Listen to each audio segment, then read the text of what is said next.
Grabe naman, no? Nag-resign ka na sa ICI, di ba? Tapos ngayon, nandiyan ka, nasa Davao ka pa. Anong ginagawa nyo nga sa Davao pala? Nag-iimbestiga ba talaga kayo? O naghahanap kayo ng butas? One thing is very clear, no? Doon sa kanyang press statement na walang balak bumalik si Congressman Saldico para harapin yung mga kaso, no? Di Yung ba, maliwanag na maliwanag. Dati ko pa sinasabi yun. Nung palang nag-resign, even before he resigned doon sa House, no? At Batangas 2nd District Representative Jinky Luistro. Ayan na! O, tangina nyo. O. Kaugnayan ng umano'y maanomalyang Cat's Eyes Oh. o Reflective Road Studs Project sa Batangas City, San Pascual, Bawan Diversion Road. Sa inihaing reklamo, sinabi ng complainant na tila may indikasyon ng overprice. Alright, what's up mga kayon? Welcome back pa rin syempre dito lang sa Joe Malone TV Issue ng Bayan natin pag-usapan Hit It Music. Di kami natatakot sa katotohanan. Magandang umaga, hapon o gabi sa inyong lahat. Today, November 6. Joe Malone TV, Issue ng Bayan. May nag-comment sa akin, ang haba daw ng intro ko. Tunay na balita, walang kinakampihan. Sumasalamin sa katotohanan lamang para sa mamamayan. Totoo ang laban. Sayang naman yung intro kung hindi natin papatugtugin. Napakaganda ng mensahe ng ating kanta. Kasama ka dito sa diskusyon, boses mo may halaga sa solusyon. Laging alerto, mapagmatsyag, truth ang hanap, di kami natitinag. Walang palusot, walang dayaan, tunay ang serbisyo, diretsong usapan. Diba? Sana napakaganda eh. Joe Malone TV, Issue ng Bayan. Ating pag-usapan. Pwede magtimpla ka muna ng kape. Sakto yan, 2 minutes lang naman to eh. Sumasalamin sa katotohanan lamang para sa Mamamayan. totoo ang laban. Walang kulay, walang kampi. Maganda tong pag-uusapan natin. Kayang katotohanan para sa bayan. Maganda itong pag-uusapan natin. Siyempre, mega love shoutout muna sa lahat ng viewers natin abroad. At ito nga members natin dito sa Joe Malone TV. Siyempre si JU Production, Ma'am Lorna, Sir Larry, Florina Dacumos, Paulos Lutong Bahay, si Ma'am Lorna, Danny Ubaldo, pati na rin si Manik Sangko. Maraming salamat dito sa mga members natin dito sa Joe Malone TV. Huwag niyo pong kalimutan, meron po tayong join membership button dyan para sa mga gustong pumasok dito sa Joe Malone TV bilang member.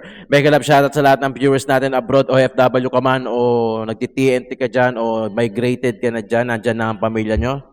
Maraming salamat sa pagtutok at paki-double check kung nakasubscribe na kayo. Ito lang yung talagang hihilingin ko sa inyo, palambing.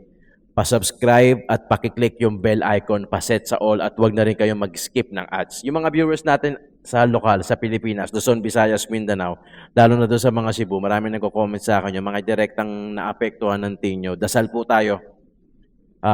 Minsan inaalaw ng Panginoon yung ganitong klaseng trahedya for us.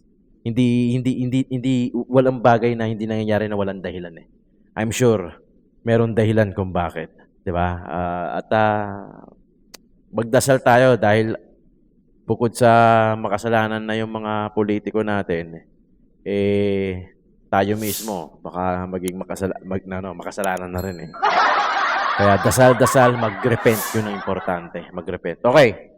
Mahaba daw yung intro natin. Pasensya na, pero talagang kailangan natin i-include kasi yung intro natin dahil sayang naman yung ating kanta, yung theme song natin kung hindi natin patutugtugin. At konting intro lang din naman.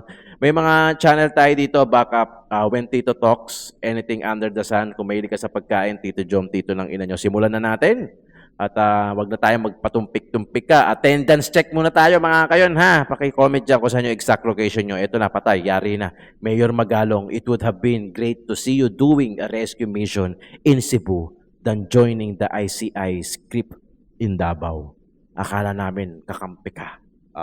Ito yung statement o post ni Dr. Richard Mata. Si Mayor Magalong, nag-resign na to noon sa ICI Ngayon, nasa ICI ulit sa Davao at nag-iimbestiga. Kaya nga sinasabi, kaya pala ngayon naiintindihan ko na yung mga post na nasa Cebu, yung bagyo at yung baha, sa Davao ka nag-iimbestiga. And I thought na si Mayor Magalong yung pinaparinggan doon. Ano nga naman kasing ginagawa mo dyan? Nag-resign ka na eh. Nakipaglaban ka na, di ba? Sa corruption. Sabi ni Richard Mata, we thought you are with us, Mayor Magalong. Pero hindi pala. Pinag-content pa kita dito, di ba? At humanga-hanga pa ako sa'yo. Diyos ko naman, Santissima. Oh, grabe naman. Oh. Nag-resign ka na sa ICI, di ba? Tapos ngayon, nandiyan ka, nasa Davao ka pa. Anong ginagawa nyo nga sa Davao pala? Nag-iimbestiga ba talaga kayo? Naghahanap kayo ng butas? Diyos ko naman, oh. Wala na bang bago? Yung iba, nabibili, nabubuto, nababayaran. Kailangan na kakampi ulit si BP Inday sa... Hindi ko na. Diyos ko. Na nangyayari sa Pilipinas, yung mga kakampi nagiging kaaway, yung mga kaaway nagiging kakampi, yung mga kaaway at kakampi nagbabate, puta. Di ba? Paki-comment nga dyan. Pucha, nawawalan na ako ng ano dito di ba? Parang walang bitawan. Duterte forever. Pag ako nag-content sa admin, under ni BBM, unsubscribe nyo ako. Okay? Unsubscribe nyo ako, i-report nyo yung channel ko sa YouTube, i-report nyo yung channel ko sa Facebook. Lagi kong sinasabi sa inyo at ito talaga, totoo. Kahit bayaran nila ako, neck nyo. Wala nga akong views eh. Diba? Saka alam ko ang talent ko. Meron akong mga channel dyan. Hindi nga umaandar yan kasi hindi ko ina-uploadan. Pero pag in-uploadan ko yan, kita nyo, magkakaroon ng views yan. Alam ko yung skill ko. I would rather create a whole new content kaysa mag-vlog kay BBM. No way. Di ba rin na? Di ba? Di ba rin na? Marami akong, si Engineer Berto, kaibigan ko yan. Dati kong kasamahan sa Maynila yan. Sila Miss July, yung mga nasa Manila Bay. Yan, mga solid Duterte yan. Mula noon hanggang ngayon kami. Mula 2016 hanggang panahon pa ng Manila Bay. Talagang pag ako nakita nyo nag-vlog patungkol sa admin, unsubscribe tandaan nyo. I-screenshot nyo na to, screen record nyo na to. Wag nyo na ako i-subscribe. Yan, unsubscribe nyo na ako. Tangina. Kaysa mag-vlog sa kabila, hindi na. Ito, nasa Davao, Wala na, maganda na Maganda lang. doon eh. Ayusin naman sana nila yan. din doon. Hindi nyo lang napunta. Wala na yung mga guba dito eh. Din, na ano din sa baha dati. May mga na ano din, nasira. Pero na-repair na. Hindi pa rin na-repair. Kasi during at that time, wala na ang Duterte eh. Yun na si ano na eh. Sila Marcos na. Karon ko an man na kanang ayokon manuta. sabay alis. Diba? Sabay alis si Ako sir, maintenance ko ng building, tag-iyan eh. Maintenance ko. So, pati ba lumuog ka ng nag-ubra din sa project? Nag-ubra? Oo. Nagtrabaho? Nagtrabaho na eh. Si Juan? Di ba? Ang kailan ginawa ito? Nandito kayo? Ano pa?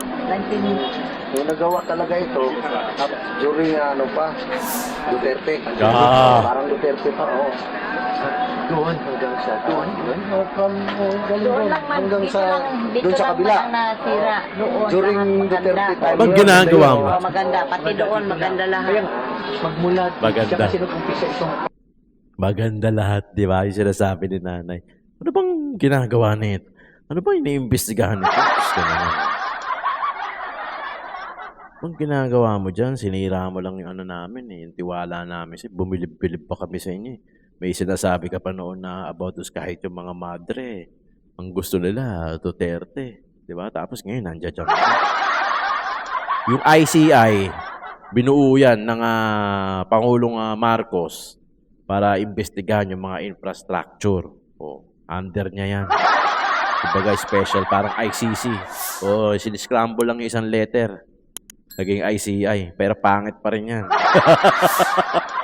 ICC, ICI, puking ina. Mga kababayan, ito na siguro ang pinaka nakakapanglumo at nakakapangilabot na balitang ihahatid ko sa inyo ngayong araw.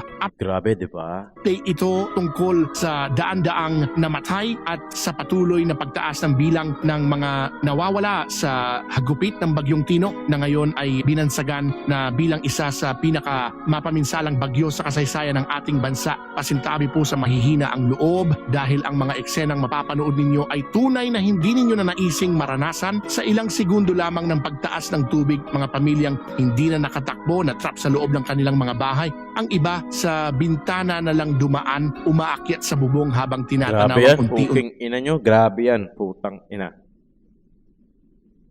paglubog ng kanilang tahanan. Imagine mga kababayan, nasa bubong kayo ng bahay, yakap ang pamilya mo habang mabilis na tumataas ang tubig sa paligid. Wala kang magawa kundi umiyak at manalangin dahil alam mong kaunting taas pa, maaaring tuluyan na kayong lamunin ng baha. Sa gitna ng kaguluhan, may mga kababayan tayong walang takot na nagbayanihan, nagsusugal ng sariling buhay. Mailigtas lang ang mga kapitbahay, lalo na ang mga batang umiiyak, nanginginig at halos mawalan ng pag-asa habang tumataas ang tubig. May mga lalaking lumulusong kahit delikado. Bit-bit ang mga sanggol na halos malunod na, nakapanlulumong makita na habang ang iba ay tumatakas para mabuhay, may ilan na handang mamatay, mailigtas lang ang iba. Gabi pa lamang ay nagbigay na ng babala ang gobyerno, ngunit maraming hindi sumeryoso. Mahina lang yan, signal number 4 lang, ngunit lingid sa kaalaman ng lahat, record-breaking ang dami ng tubig na ibinuhos ng Bagyong Tino. Kalahati ng Cebu, burado na sa mapabubong na lamang ang nakikita at hanggang ngayon marami pa ring naghihintay ng rescue. Nakunan din ng video ang huling sandali ng mag-asawang matanda inanod ng baha hanggang sa huli magkahawak kamay. Ang ilan naman natagpuan na lamang sa gitna ng kalsada, yakap ang kanilang mga anak. Nakakalungkot din makita ang isang aso na pilit umaakyat, lumalaban para makaligtas sa rumaragasang baha. Basang-basa, nanginginig pero hindi sumusuko dahil kahit hayop man marunong ding lumaban para mabuhay. Saludo sa mga dog lover na hindi iniwan ang kanilang mga alaga hanggang sa dulo. Mga kababayan, isang paalala ito sa ating lahat. Walang silbi ang yaman, laki ng bahay o ganda ng sasakyan sa panahon ng paghuhukom. Unti-unti nang lumilitaw ang mga palatandaan na iba na ang mundo, malupit at tila naghihiganti na ang kalikasan. Kung patuloy nating aabusuhin ang kalikasan, sa isang iglap lang lahat ng tao maaring maglaho. Share ang video na ito kung naniniwala kang hindi ka pababayaan ng Panginoon dahil sa dulo ng lahat ng trahedya, siya pa rin ang tunay na kaligtasan. Mga kayon, grabe. Pagkabata talaga, medyo mahina tayo dyan. Kasi lagi kong kinukumpara paano pagkaanak ko. Yung ganong sitwasyon, talagang lalaban at lalaban ka. Yung mga ganyan trahedya, alam ko naman na hindi tayo papabayaan ng Panginoon. Malakas ako, hindi naman sa pagbubuhat. Malakas ang faith ko talaga. Malakas ang pananampalataya ako. Naniniwala kasi ako na yung kasabihan o yung statement o yung laging naririnig nyo na sinasabi natin na hindi mangyayari ang isang bagay ng walang dahilan. Pagka yun naintindihan mo maigi, medyo kahit papano, gagaang yung loob mo eh. Kasi, alam mo na everything happens for a reason. Na alam mong hindi yan papahintulutan ng Panginoon kung wala siyang plano para sa atin. Gaya ng sinasabi ko, marami na kasing makasalanan sa mundo eh. Diba? Halos lahat tayo. Kumupit ka ng 100 pesos, kumupit ka ng 100,000, 100 million, billion. Pare-parehas lang yan eh. Diba? Nag-iiba lang yung quantity, yung volume, pero parehas pa rin kasalanan yon sa mata ng Panginoon Diyos. Mag-repent. Grabe. Bagyo, lindol, tapos ngayon may paparating pa, yung letter U, si Uwan. Bagyo na naman yan. Tapos parang target, Central Luzon. Parang Central Luzon pa rin ang target. Magdasal tayo, mag-repent. Kayang-kaya ng Panginoon na wag ituloy yan. Diba? Grabe yun. Yung nakita niyo sa video, ngayon ko lang napanood eh. Hindi ko kasi Dinownload ko, ngayon ko lang napanood. Hindi ko alam na ganun yung context. Tatanggalin lang natin yung sound siguro para hindi tayo Bakit yung Grabe yun. Tapos, itong mga taong to, doon sa ibang bansa, nagpapakasasa, nag-uubos ng pera na hindi naman sa kanila. Tapos, due process, hindi sila mahagilap, hindi mapauwi. Di ba? Kaya ako switch Ganun yung switching, yung transition ko From tragedy, tapos biglang ganito si Toby Chanko. Bakit hindi mapauwi si Saldi ko? Di ba? side nila humahanap ng paraan na hindi siya umuwi? Hindi ba nararamdaman ng gobyerno na ayaw umuwi, ayaw sumagot? So kung nararamdaman na yun ng gobyerno, hindi ba dapat gumawa ng proactive steps para masiguradong mapanagot siya? Di ba? Yun lang naman sinasabi ko eh. Di ba? Bakit hindi proactive yung DFA? Okay, pwedeng questionin. Eh di questionin nga nila, yun naman sinasabi ko from the very beginning, di ba? Pero para yung DFA ang magsabi ng dahilan kung bakit hindi pa pwede, hindi acceptable sa akin yun. Dahil alam naman natin, pag gumawa ng dahilan, ibig sabihin ayaw. Yes. Pag gusto, gagawa ng paraan. So bakit hindi gawan ng paraan? Di ba? Nakikita naman natin in the past na ginagawa ng paraan yan. Okay, madagdag ko lang yan. Yung security risk. Di ba may mga inuwi na tayo dito na mga tao na may kaso na ganun din ang ginamit na reason security risk, pero inuwi natin. So the same should apply to former Saldico. Congressman Saldico. Di ba? Kasi nga, ang sinasabi parang inamin na ata nung lawyer ni Saldico, na kaya ayaw umuwi ni Saldico kasi merong banta, panganib sa buhay niya. Talagang meron. Puta na, subukan mo maglakad sa Divisoria. King ina, ginago niyo yung Pilipinas. Ano kaya nangyari sa Cebu? Hindi naman mangyayari dapat yun, siguro.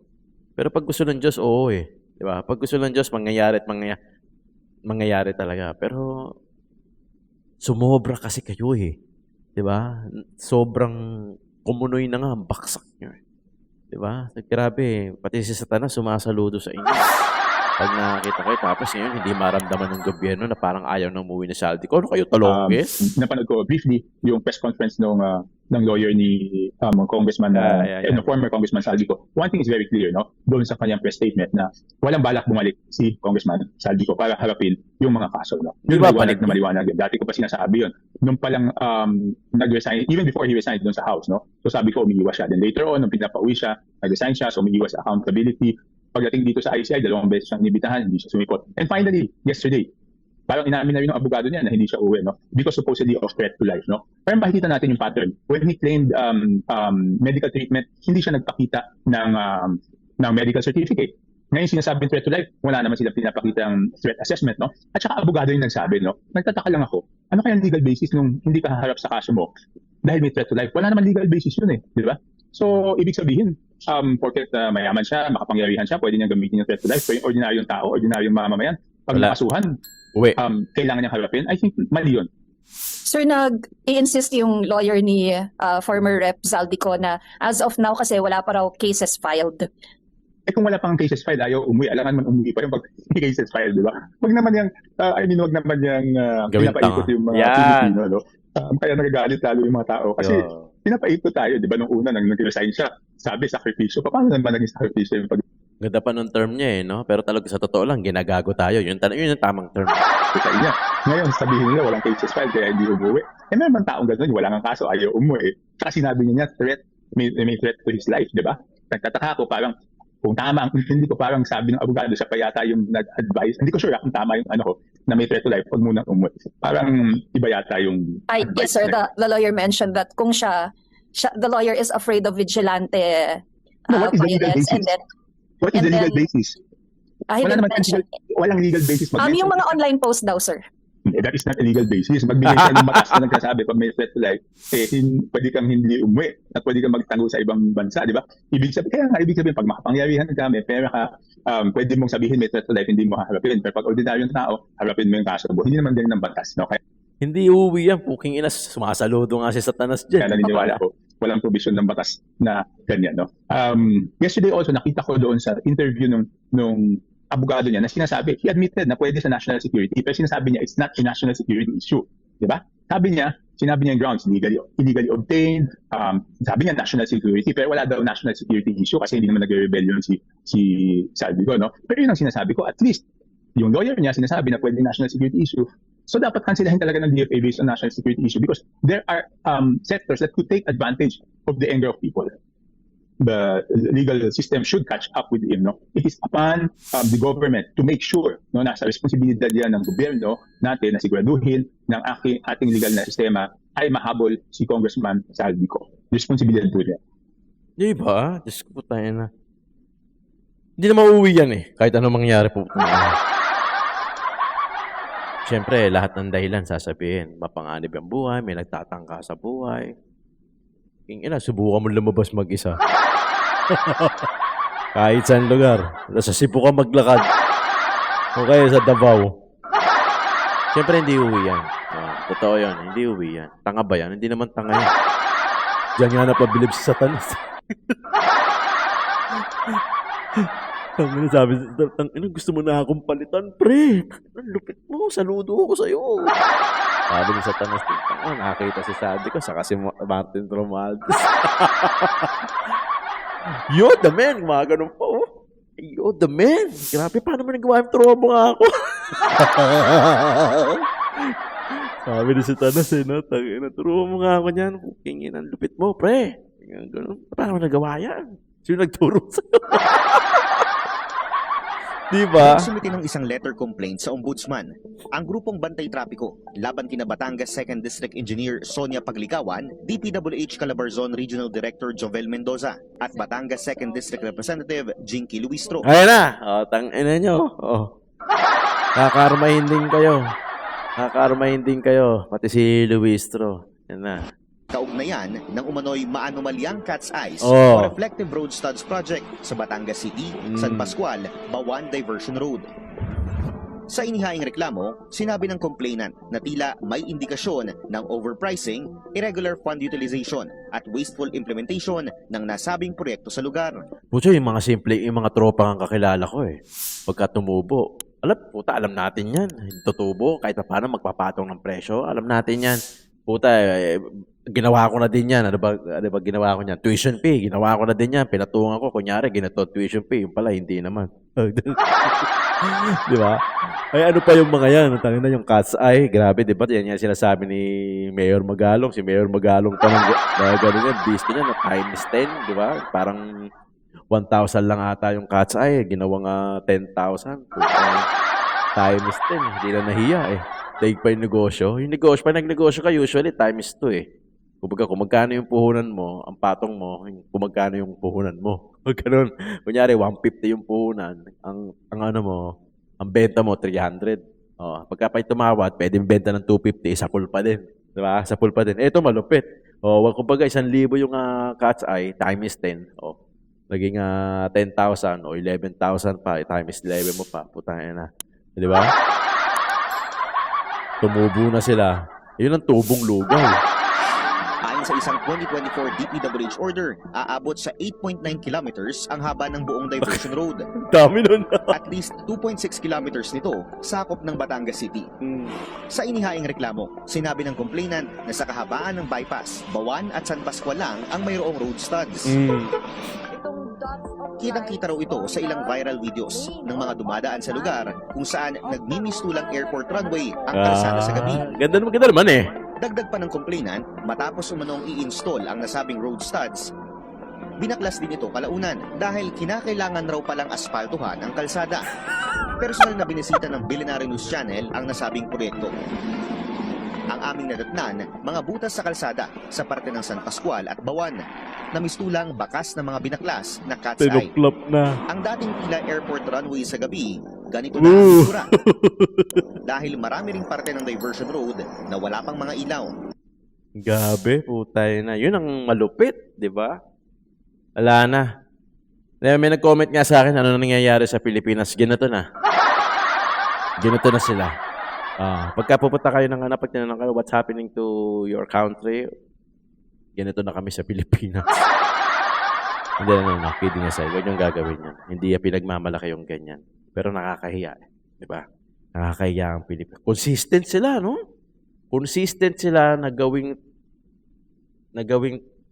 tanga, na gawing mababa sa listahan yung Pilipinas.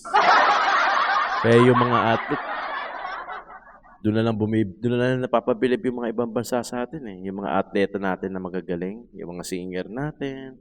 Yan, yung singer talaga, Pilipino, magagaling yan. Kahit may patay, birthday yan, puta, kumakanta yan. Sir, pero seryoso, nakakadismaya yung gobyerno natin sa Pilipinas. I'm sure ramdam to ng mga OFW. Kahit hindi eh, kahit kami taga rito, ramdam eh. Ramdam eh. Gusto ko nga sumigaw ng mga kurakot, buwagin eh. Tangina.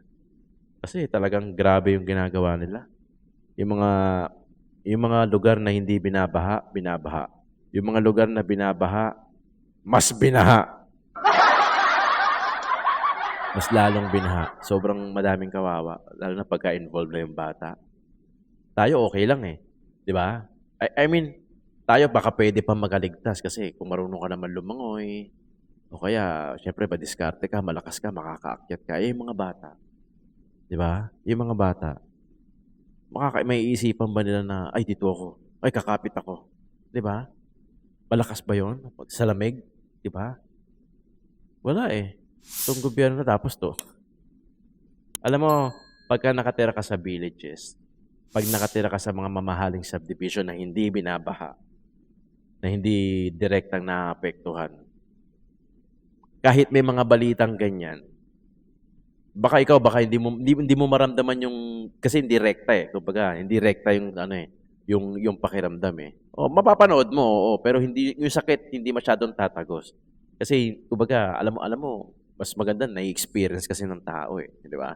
Yun nga lang hindi naman pwede lahat ma-experience yung ganyan, di ba? Kaya nga ang ginagawa ng iba natin na hindi na-experience yung ganyan, dapat makiisa, di ba? Labanan natin yung korupsyon tayo mismo. Kasi wag na natin hintayin na mangyari sa atin, ma-experience natin yung mga na-experience nito mga to na direktang tinatamaan ng mga sakuna ng mga bagyo, lindol, bagyo. Sobrang sakit kasi nun eh. Sobrang sakit nun. Eh sila, yan, halimbawa, yung mga politiko natin na mayayaman, hindi ko naman nilalahat na mayayaman na nasa safe. Pupunta sila ibang bansa, di ba? Kayang-kaya nilang pumunta na ibang bansa, kaya nilang mag-grocery, kaya nilang mag-grocery ng pang isang buwan, kaya nilang mag-stock ng mga pagkain ng hindi nag-aalala, kaya nilang uminto sa trabaho nila nang hindi nag-aalala na wala silang sasahurin, kaya nilang gawin. Eh, paano tayong mahihirap? Kaya ba natin yon? Pucha, kahit may sakit ka nga, pumapasok ka eh. Di ba? Anong dahilan? Anong sinasabi mong dahilan? Sayang yung isang araw. Aha. Di ba? I'm sure sinabi nyo na rin yan noon nung nagtatrabaho kayo o ngayon na nagtatrabaho kayo na kahit may sakit, lagnat, sinat lang to, konting pagpag lang to. Papasok muna ako. Eh, lumala, naging trangkaso. Imbis na isang araw lang yung absent mo, isang linggo. Di ba? Eh, kasi nanghihinayang ka sa isang araw. Di ba? Eh, sila, maraming pera kahit isang buwan. Nung nag-pandemic nga eh, di ba? Yung nag-pandemic pa, kahit ilang buwan, taon. Ay mga mayayaman, may pambili pa rin ng mga pang-grocery para yung mga may hirap. O nag-interview ako dyan nung pandemic nag-interview ako. O kahit na merong pandemic, lumalabas pa rin sila, nagsaside pa rin sila, nagtatrabaho pa rin sila kasi nga, hindi naman sila mamamatay sa pandemic, mamamatay sila sa hirap. Although mali pa rin. Yun nga lang, syempre sa sobrang kahirapan, kaya nila lang labanan yung ganun. Na kahit magkasakit na sila, may mauwi lang silang pera. Pero diba, anong ginagawa ng gobyerno natin? Bakit ganun? Diba? Ang laki ng porsyento ng mahihirap. Tapos sila, nagpapayaman pa din. Kumunoy na baksak nila. Diba? Biri mo, ang laki na ng pera na kukuha nila. Diba? Bibili ka ng kotse ng dahil sa payong. Sabihin na natin. Yung iba nga, walang pambili ng payong eh. Diba? O kaya, yung mga payong nila, yung mumurahin lang, yung tig-100 lang sa Divisoria. I mean, ganun na kalala eh. Huwag na tayo lumayo eh. Kung yung mga nasa DPWH, yung mga nasa district, yung mga related sa mga korupsyon, hindi nga nakukontento eh. Kahit milyon-milyon, bilyon-bilyon na yung kinukurakot nila eh. Yung percentage na project, ilan sila nakikinabang dun. Diba? Ilan sila nakikinabang dun, hindi pa rin nakukontento. Aanin ba nila yung maraming pera? Diba? Doon pa lang malalaman mo na kung sino yung greedy. Doon sa, eto, okay na tong kinakain kong araw-araw. Hindi rin sila grateful. Sa bagay, hindi naman ako pwede manghusga. na hindi sila pupunta ng langit o sa impyerno ang baksak nila. Kasi si God lang naman yung mag-uusga sa kanila. Pero, syempre bilang tao, minsan, syempre may flesh ka pa din. Minsan hindi mo maiwasan na makapagsalita sa kanila, lalo na pagka ganitong podcast. Kasi talagang, tas mapapanood mo yung nangyari sa Cebu. Yung mga bangkay, nasa bangketa na lang. Diba? Talagang mapapailing ka na lang. Mapapakamot ka lang ng ulo. Mapapaisip, mapapatanong ka na lang, puta, ano bang ginagawa ng gobyerno natin? Bakit pa nangyayari yung mga ganito? Napipwede naman in the first place, maiwasan. Kaso hindi. Diba? Pinurakot nila yung pera, imbis na dapat sa flood control. May mga completed na project, pero wala naman pala talaga. Ang nakakainis pa doon, wala pa rin nakukulong hanggang sa ngayon. Parang litong-lito pa rin sila. Alam mo yon? Parang hindi pa nila alam kung sino pa talaga. Putay na, parang litong-lito pa sila. Yung mga witness, tatawanan na lang siguro. Bakit ang anong gobyerno yun? Hanggang ngayon, magulo pa rin. Mga kayon, maraming salamat sa pakikinig. Joe Malone TV, issue ng bayan, ating pag-usapan.